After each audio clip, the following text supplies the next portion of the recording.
Ngabuburit sudah jadi tradisi masyarakat kala bulan Ramadan tiba. Berikut ini kami hadirkan beberapa rekomendasi tempat ngabuburit di seputaran Teluk Manado. Selain dapat menikmati indahnya sunset, tempat-tempat ini juga punya beragam fasilitas. Berikut liputannya untuk Anda.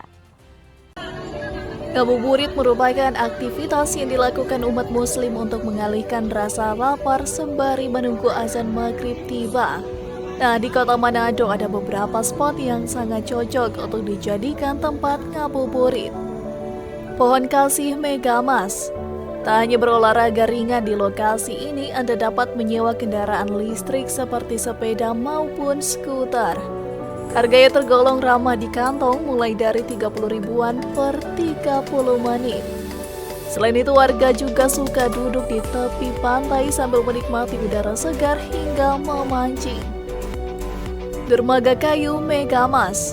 Infrastruktur penunjang wisata yang belum lama ini dibangun pemerintah kota Manado selalu ramai dikunjungi warga, terutama di kala sore hari.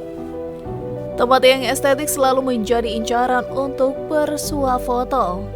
Nah, lokasinya yang berdekatan dengan tempat makan membuat spot ini sangat cocok jadi tujuan ngabuburit.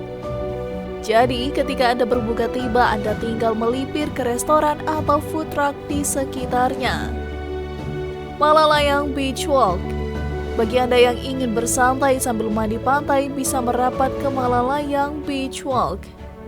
Fasilitasnya cukup lengkap, ada arena bermain anak-anak, toilet, dan kamar mandi. Serta banyak spot foto yang Anda bisa eksplor di tempat ini.